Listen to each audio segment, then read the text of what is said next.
What's up, y'all? It's your boy Tevin Jameer back at it again with another episode of the Hate It or Love It podcast. Now, this week, I'm not going to do no topics or nothing like that. This week, as you guys can see in the title, I will be ranking all the Kendrick Lamar projects. So, I'm not going to lie to y'all. The recent verse with Like That from Kendrick Lamar where he's going at Drake did somewhat inspire me to do this episode, because a couple months back I did my Drake projects ranked, and I was like, how the hell do I like Kendrick Lamar more, but I didn't do Kendrick before Drake? But I mean, I guess it made more sense because Drake was actively dropping music at that time. Kendrick's not actively dropping music, but I still felt like, I wanted to do his projects ranked next. After this, I am thinking about doing J. Cole, but yeah, man. This week, I just wanted to do like a ranked video for Kendrick Lamar, hence why this is an audio only episode, just so I can like edit the pictures of the album covers and stuff like that, and, just basically have it be more simple for me to edit and stuff like that. So yeah, like I said, all the albums ranked. Now, here's my criteria when it comes to me doing these lists. I like to only do projects that are on streaming services, or in this case, that are on Apple Music, because I know sometimes certain artists have like an album on Spotify but might not have it on Apple Music. So how I did my ranking was that I looked at all the projects that are on Apple Music and I ranked them from my least favorite to best. Now, I'm going to say this. This is just strictly my opinion. This isn't fact. People can feel however they want about Kendrick's music and stuff like that. And personally, I was talking about this with my friends a couple of years ago, where we said that Kendrick is the type of artist where if you say, like, he drops so much great music that no matter what album you say, you can understand why the person chose that album. So like I said, this is not fact. This is not anything like that. This is just my personal opinion. And truth be told, some things I'm going to say I know are probably going to piss people off. So, just saying that before I get straight into it. And enough talking, man. It's been 2 minutes. Let's get into it. So, okay. At number 7, like I said, now, Kendrick really put out a lot less projects than Drake did. So this one is going to be like a shorter video. But all right. So number 7, and this is the one I said is going to piss people off. We got Section 80. Yeah. Already starting off kind of controversial because I know people love this project. But I'm going to be real with y'all. Section 80, besides a few songs, I really didn't fuck with it. Like, not that it's a bad album. Like, don't get me wrong. It's not a bad album. But it's just one that I personally just do not go back to a lot. Like, I really didn't like it too much. Songs that I do like on here, ADHD, obviously that's a banger. High Power, Fuck Your Ethnicity, and Hold Up. But besides that, I ain't really rock with too many songs. And Keisha's song. Okay, Keisha's song and Rigor Mortis. Now that I'm actually looking at the track list, like, I do have to give the album a little bit more credit than I'm giving it. But to be honest, out of all of them, like, out of all his projects, this still ranks the lowest for me. It's not that I think it's bad. I just think it's okay, but it's not one that I would go back to listen to like that compared to the other albums that he released. So at number 6, we have Untitled Unmastered, which I feel like that's very understandable why that's on the lower end of the list, because I personally did love Untitled Unmastered, but it's basically just throwaway tracks from To Pimp a Butterfly era. So, I also say the same thing that I said about the last album. It's not bad. I actually consider this one pretty good. The only thing is, like I said, it's more throwaways, and the only one that I really go back to listen to consistently is Levitate, which was Untitled '07. So yeah, Untitled Unmastered, I feel like that's not too big of a controversial take to put that at the lower end of your list. But it is still a great body of work, and if you guys have not listened to it, please go check it out. It's a great project. So, all right, at number 5, we're finally getting to the ones that I do go back to listen to. At number 5, we have Overly Dedicated. Now, this album, I remember when I was first getting into Kendrick Lamar's music, this album, or technically it's a mixtape, but this project was so damn good. Like, I used to like bang this like all the time back in high school.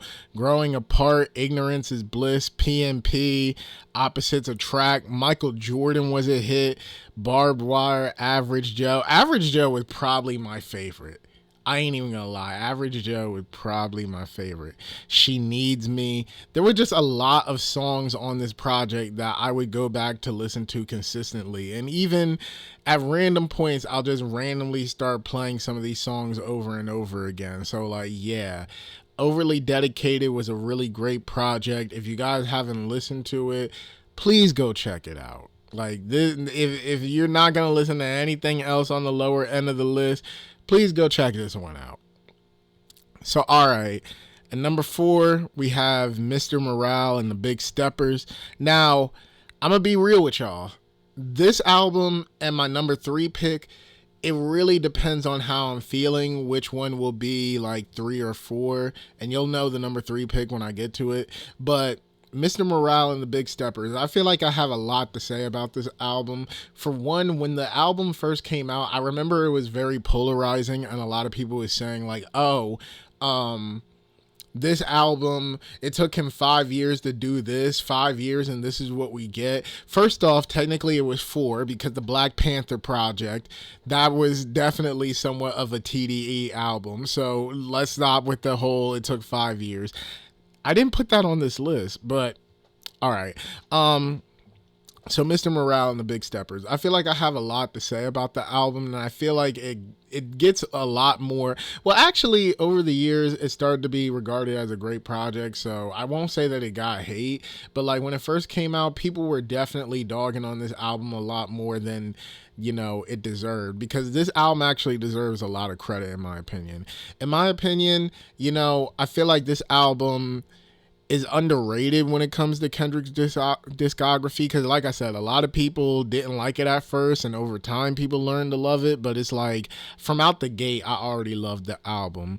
You know, N95 was a song that I go back to listen to. Die Hard is like on repeat for me, and actually last year I think it was one of my most repeated songs.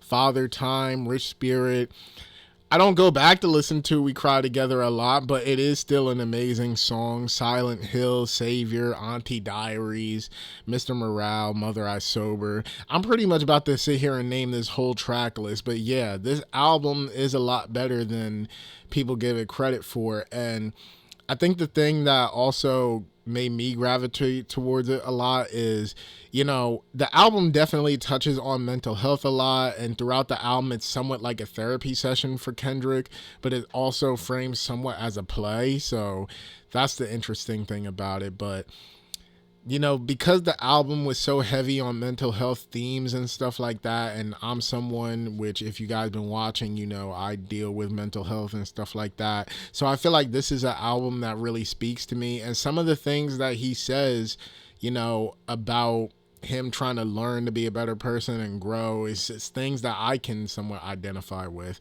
And also, the other thing that I love about this album is, you know, growing up, I grew up pretty much grew up with a lot of the 2010s music artists being like, you know, our goats and stuff like that. So like, you know, when you talk about like artists like Kendrick and J. Cole, who puts out a lot of like thought-provoking music, and they put out like a lot of like messages in their songs, you kind of think like, you know, these are some of the best people ever to exist or something like that. I'm not trying to dicky when I say that, but I hope y'all know what I mean when I say like, you know, these people just seem like they couldn't do no wrong. But I love how on Mr. Morale, Kendrick is literally saying like, I'm not your savior. I'm not this person that you guys believe me to be. I may preach preach messages. I may tell y'all the truth about things, but trust me, do not try to be like me. And that's something that I love about this album because, obviously I'm 25 now. I think I was 23 when the album first dropped. So obviously I didn't see Kendrick in that same way that I used to when I was a teenager. But it was still like, it is cool for like an artist to be upfront about who they are. Like, hey, look, man, I know I come off like I got everything together, but trust me, this fame, this money, all of this doesn't mean I got my stuff together. And that's one thing that I loved about this album, is just how vulnerable Kendrick gets. And I mean, he's vulnerable on every album that he puts out, but I just feel like this was the most we seen him open to, like, who he is as a person. And I feel like out of all of Kendrick's albums, this might be a controversial thing to say, but I feel like this is his most personal, and I love when artists become their most personal selves. So if anybody did not listen to Mr. Morale, if you didn't even like Mr. Morale, I encourage you to give it another listen or listen to it for the first time, because I mean, this album is a great body of work, and I kind of hate that it's not as appreciated as his other albums. So, if you ain't listened to it, go check it out. If you have listened to it but you didn't like it, try it again, man, because like, this album is definitely underrated, and I feel like as time goes on, people will start to appreciate it more like they've already have been.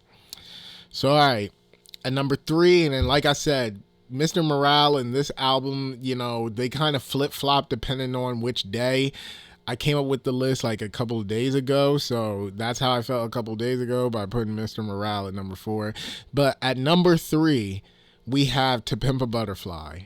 And I honestly don't know what else I can say that nobody else has ever said.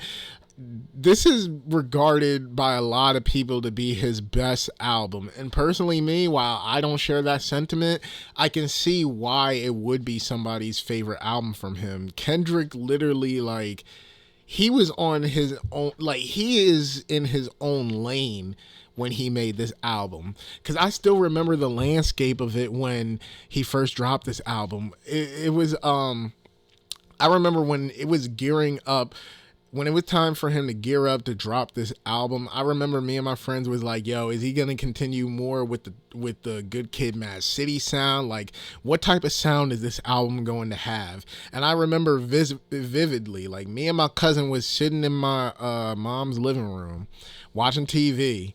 And he was like, yo, Tev, he just dropped a new single called I remember we first listened to it and we liked it, but the sound threw us off because it wasn't what we were expecting. And then as time went on, he dropped singles like Blacker to Berry and not Wesley's Theory, King Kunta. And it was like, we were very, like, we were just very taken off guard by the sound, and we were just like, this is definitely more of a soulful, like, type sound. Like, we did not expect this from Kendrick. And I remember when To Pimp a Butterfly first came out, some people wrote it off because it didn't have that, regular hip-hop type sound. But I remember loving it. Like, I loved that Kendrick took chances with this album. Not only that, but it has a deep message about Black culture and, like, our relationship with America and stuff like that. And even the parallels that he brings up with Tupac in this album. Like, even the last song where he has a conversation with Tupac. It's like, there was so many amazing things to say about this album, and I feel like there's so many layers to why this album is highly regarded. Hell, I even seen that at one point, a professor was teaching a class about this album at a university. So, like, this is no album to take lightly. Like, I can see why some people will say this is Kendrick's favorite album. I can see why this is considered for, like, one of the best albums of all time. Not even just rap, but just of all time. This album really is a great, amazing body of work. And while it's not my personal favorite, like I keep saying, I can see why somebody would put this as their number 1. Just to say some of my favorite songs, Wesley's Theories. Wesley's Theory, King Kunta, These Walls, You, All Right, Hood Politics, How Much a Dollar Costs, Complexion, The Black or the Berry, You Ain't Gotta Lie, I'm sitting here basically naming the whole damn album. So if you guys are wondering why this is number 3 and not like any higher on the list, personally, I just like the other 2 albums, which you guys know which 2 are left at this point. I just personally like those albums more. It's not really me saying like this album is bad compared to the other 2. It's just I just personally like the other 2 more. That's really all it to it. But To Pimp a Butterfly, an amazing album, and this is what I would call art. Like, in the truest form of art, this album is basically the truest form of art, and I love how ambitious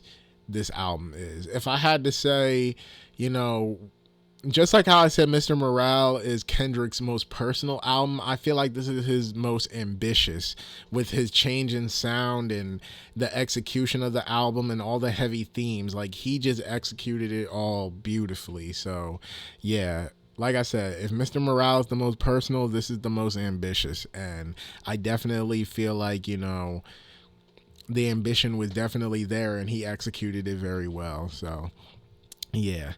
The next album, number 2, we have Damn. And that's all I could think when I heard this album for the first time. I was like, damn. So, Damn, just like with To Pimp a Butterfly, Kendrick had me and my friends like on our toes. Like, we didn't know what sound we were about to get with this album. And in hindsight, we really should have knew where the album was going to go, because Kendrick hasn't made like a how can I say this exactly? This album feels very much like a mixtape in certain ways. It feels very much like a mixtape, and it definitely fit the sound landscape of it at the time. And one of the great things about this album that I always said is, I remember my friend Josh, he was on the podcast, if y'all remember him. I remember when I was first putting Josh on to hip hop, because I was telling him about some of these hip hop artists and stuff like that, and I was telling him which artists I feel like he would like. And when I mentioned Kendrick Lamar, I was mentioning how Kendrick has a very unique skill of putting a lot of like deep thoughts or deep concepts and stuff like that into bangers, and Damn is pretty much that album. This album is just straight bangers. DNA, Yeah, Element, Loyalty, Humble, Lust, which I don't hear people bang too much, but Lust is low-key a banger. Love, XXX, was it God? No, Fear. So yeah, like, there was so many songs on this album that were like straight bangers that I would actually hear people like blast out of their cars and stuff. But the thing is, Kendrick is so good at like putting deep concepts into bangers. So it's almost like, if you want to listen for the lyrics, you can listen to it. But if you just want to listen just to have fun too, you can do that. And Damn really is like a great album, and it still has a great concept to it as well. So I just feel like, yeah, like I said, man, when this album first came out, we really didn't know what it was about to be. But like I said, in the grand scheme, we really should have known, because the approach that Kendrick took with this album is that he was going to make bangers. And I don't know if it's because of the whole To Pimp a Butterfly thing, how people was thrown off by that sound at first and stuff like that. And I don't know if that's why Kendrick decided to take this approach with Damn, but I'm glad that he did take this approach. Not that, like I said, not that I don't appreciate the sound of To Pimp a Butterfly, but Kendrick had to show these guys stop playing with him. Like, I remember the Heart Part 4 drop, then he dropped Humble. Like, Kendrick was really ready to show these boys, like, I can make bangers just like you, and I can probably do it better. And that's literally what he did. If anything, this album came out in 2017. The only album that I thought was better than this was 444.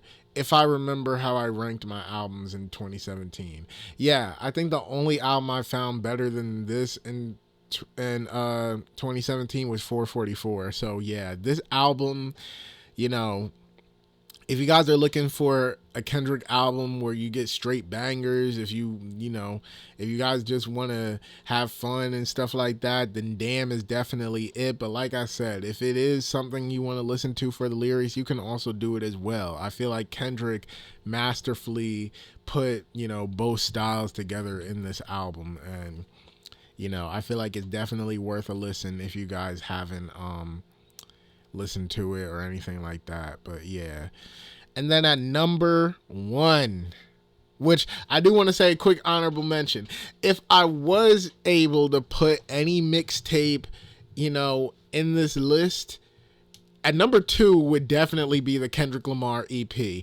I know, that's very low key. I know a lot of people do not talk about the Kendrick Lamar EP, but that EP had a lot of heat on it. Like, I still go back to that EP regularly.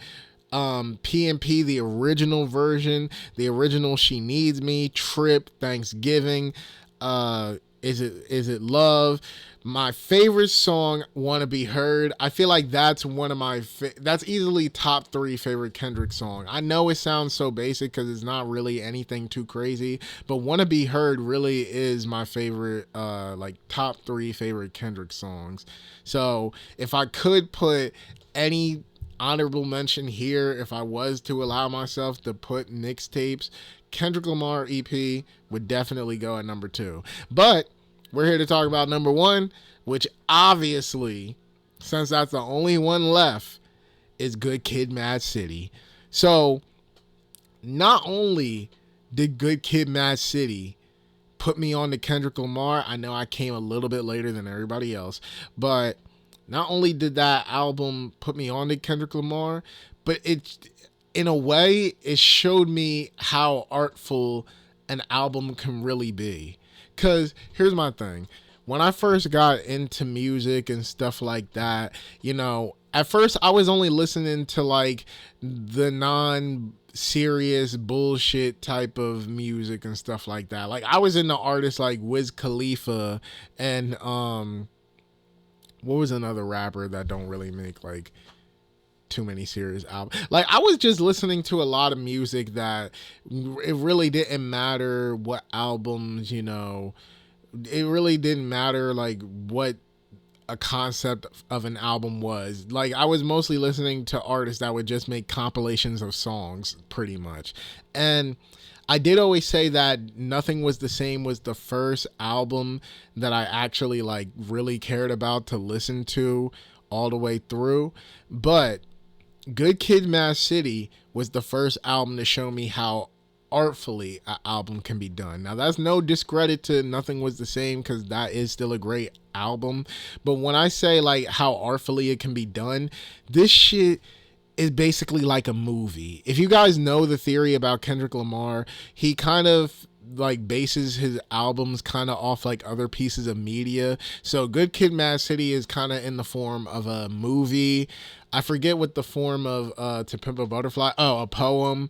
And then Damn is, I forget what they linked Damn to. And then, Mr. Morale was basically like a play.